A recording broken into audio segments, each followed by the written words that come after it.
I suppose it's like the ticking crocodile, isn't it?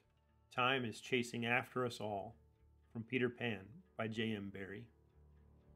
Recently, I was commissioned to do my own take on Peter Pan. I personally love Peter Pan. I've read the story many times throughout my life, but for whatever reason, I never really thought of doing any art based on it. Sometimes a piece of art just feels right. This was one of those times. I was really honored to be commissioned, and it was a really fun project to work on. Speaking of time, I wanted to start off by showing actual real-time inking. Later in the video, I'll speed this up so we're not here for hours, but to start with, I just wanted you to see what it looks like to pull a line, to load a brush with ink, and to slowly and carefully pull it across the page. You can see I've already put down a pencil drawing, and so I've mapped out what it is that I'm going to do, and I'm using a Series 7 Winsor Newton brush, which is a brush line I really like, but there's a number of good brushes out there, so you can find one that works for you. And I use Dr. P.H. Martin's Black Star waterproof India ink, specifically in matte. And I like matte because that way it scans easier, you don't get that shine that some ink has. But while we're gonna do a little bit of inking in today's video and speed up and show how that all works, that's actually not so much what I'm talking about today. Well, the image itself here is of Peter Pan, but I imagine him wearing Captain Hook's coat. You see, it's after Captain Hook has died, a moment when Peter realizes that the game is over, that he will never again battle Captain Hook. And I think we all face moments when we realize that the game is over and that the pursuit was so much more interesting than the outcome. As J.M. Barrie says, it's not in doing what you like, but in liking what you do that is the secret of happiness. And boy, is that true. Art is such a pursuit, and it's a happy pursuit most of the time, but it's a very long, complicated thing, and it takes years to get better at and to master and to figure out. And, but it's also an absolute joy most of the time. Now, because of this project, I've been thinking a lot about the symbolism in Peter Pan, the various archetypes, what the story tells us, and I guess what it means to me today. And that's the cool thing about a story like Peter Pan, one that's so universal, is that it does appeal and feel different at different ages. Obviously, as a kid, I related to Peter and the Loftus Boys and wanted to be on their adventure. But as an adult, you can kind of see where Captain Hook is coming from, and even see that there's a certain menace to Peter Pan and the idea of a boy who doesn't grow up. And it's just interesting how all that happens, that you get different perspective as you go through life. Well, recently I was talking to a mentee who asked me the question, what happens if I blow up in a positive way? What if there are tons of sales? How do I manage that success? And I thought this was such an interesting question, that he treasured freedom, but to the point of being afraid of winning, of actually being afraid of succeeding in art, and so was choosing either subconsciously or consciously to not complete the projects he had to the best of his ability. And this made me think of Peter Pan. I mean, this is something that we all face at some point in life, which is the fear of growing up. Because that's all growing up really is taking on more responsibility. And at some point, you have to ask yourself, do you want to be a boy forever? Do you want to be young forever? Do you want to be a child forever? Or will you step up? Will you take on responsibility? And what if in taking on a little more responsibility, you made your life better? What if getting your own art and business in order also helped your family or those close to you? And what if they see you getting your act together and then also decide, maybe there's a little bit more that I can do? I mean, sometimes it's as simple as being the one who does the dishes when you get home. I mean, everybody who lives in the house knows that the dishes needs to be done. Why not take the responsibility and do it yourself? Why not take the responsibility of saying, I'm going to make the best art that I can make, and I'm going to focus on creating that. I'm going to look at other artists. I'm going to evaluate my art and make it as good as I possibly can, but also take responsibility and ownership for that. And this is something that I think used to be less complicated. You know, we used to have rituals of adulthood, and while youth has always been valued for, the various, the vigor that comes with it and the verve of life, there was also adulthood being valued. The man making rituals and various woman making rituals that we've had throughout our societies, from sweet 16 parties to in church you do like a convocation, and those things have sort of gone away in our society, and I think out of that a number of us do wander through life as these grown children who shun responsibility or don't seek it out, and in the doing so hold ourselves back. Now, I talked earlier about how Hook is a monster. Hook is the villain of the story, and he is the personification of adulthood through the child's view. He's a pirate, he steals, he's mean, and nothing desirable about Hook, which makes a great villain. But at the same time, Peter is also a monster. I mean, there's a line from the book that says that the boys on the island vary in their numbers according as they get killed and so on, and when they seem to be growing up, which is against the rules, Peter thins them out. Ooh, what does that mean, that Peter thins them out? And there's some theories that Peter kills them or takes them back, kicks them out of Neverland. Others that the Lost Boys grow up to become the pirates and are taken in by the other adults on the island. But who knows? There isn't an answer to that question. It's just the various quote that says Peter thins them out that J.M. Barrie leaves us with.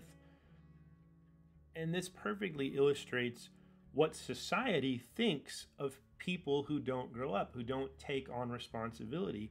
And they're not viewed very favorably. We don't talk about people still living in their basements, or who play video games all the time, or who never step up to contribute to their community or to their family, or to just try to make a difference, to do what they can to improve their life and the lives of those around them.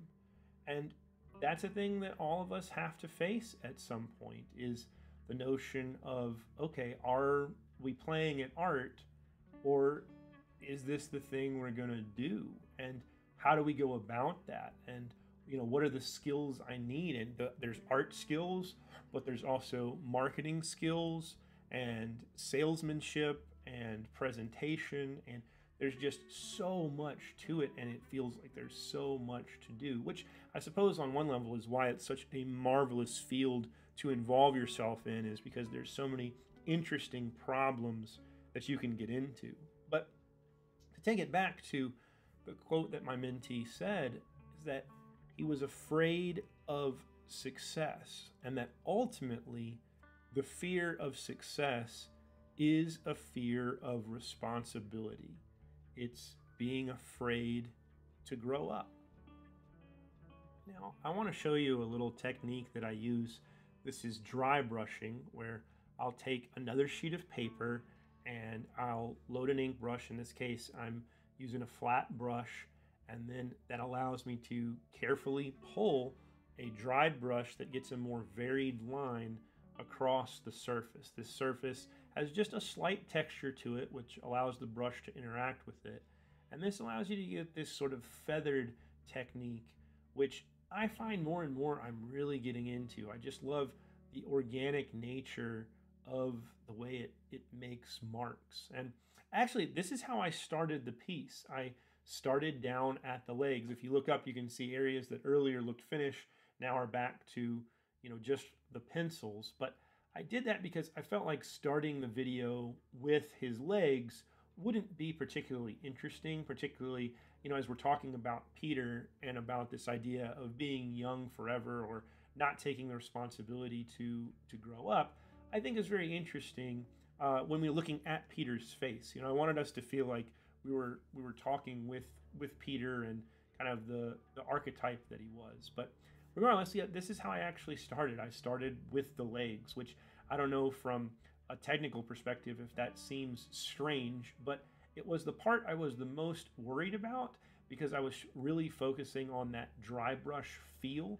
And I knew that if I got that right, the rest of it would kind of come together. I just felt pretty confident about the face and the coat and all those things, but I still wasn't exactly sure how the dry brush was going to turn out.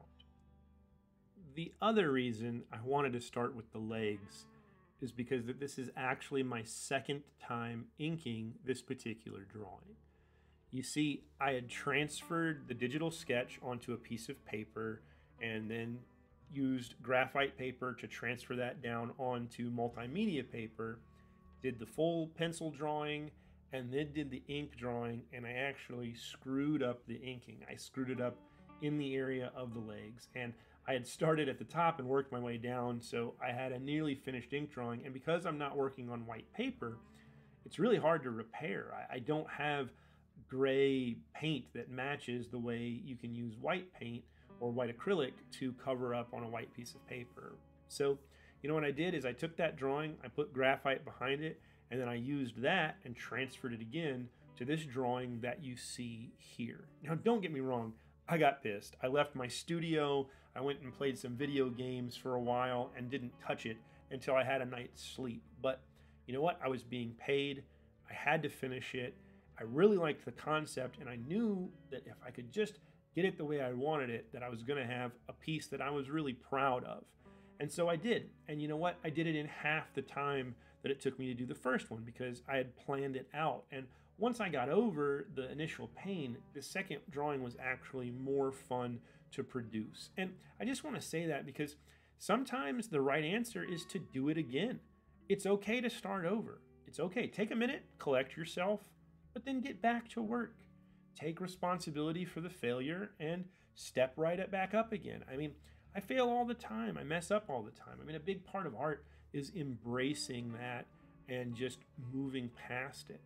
In the end, you have to ask yourself, do I want to put my name on this? Have I produced a drawing that I'm happy to be a Sam Flegal creation? And early in my career, I don't know if that had meaning for me, but now at this point in my career, it does. I want my collectors to be excited about the piece that they're getting, and I want to be excited about sending it to them, and that's important. And that's fine. Sometimes you do stuff twice or 3 times or whatever it takes to get it right, and that's okay. Now, all this talk of leaving Neverland and growing up, I don't want to confuse the notion that it's also important to keep the mind and the excitement of a child as you're working. And that's, again, what makes Peter Pan so interesting is you want to play, you want to visit Neverland, you want to battle the pirates and go on adventures with the Lost Boys, but you also want to come home. And so while you do need to take responsibility, and that responsibility that comes with growing up, you also want to keep the playful side, particularly when you're working. And I just feel like that's important to call out because maybe this video got a little heavy on the, step up and do what's necessary side of things, which I do think is important, particularly, again, that idea of being afraid of succeeding. Like, oh my gosh, what would I have to do if I sold a lot of prints? Well, I can tell you, you're going to need to update your website and send out mailing lists and likely put those prints into something like a bag or give them backing board, or you're going to have a way to put them in a tube and send them to a client. And what does that look like? And Are you going to sign all the prints? And what if you do a book? What if you do a Kickstarter? All of those things absolutely add responsibility to your life. And we've seen cases where, people have done Kickstarters and not been successful, not been able to fulfill them. And that's also not looked on very favorably at all. But then there's others that step up to the plate. And I just don't want you to be afraid of stepping up. I want you to know that it's not only just okay to step up, that being a grown-up's actually pretty cool most of the time. Now, those of you with kids probably are going to have an easier time stepping up than those without. There's just an inherent things that happens when you have children where you suddenly realize, oh, this isn't just about me anymore. This family thing is for real, and I've got to solve this. And, to that end, I'm right there with you, parents. I had a similar experience, and I've seen numerous times where when people have kids, their art game just suddenly gets stepped up because they want to fix that. They want to get the art thing understood so it can be a real job and they can start making money. But for those without kids who may be wondering, or those who are clinging on to some of those childish notions, it's okay to set those things aside. Well, if you're still with me at this point in the video, I'd really appreciate it if you'd like and subscribe, maybe share the video with a friend. And if this is the sort of talk you enjoy, every month on Patreon, I host a monthly hangout where we talk about art techniques, what's going on, art careers. I answer questions. We have a really good time. That's usually the third Thursday of the month. So if that interests you, head over to patreon.com/SamFlegal and join us. It'd be great. There's always more room at the table for somebody like you. And today I'll leave you with one more quote from J.M. Barrie's Peter Pan. Never say goodbye, because goodbye means going away, and going away means forgetting. See you next time.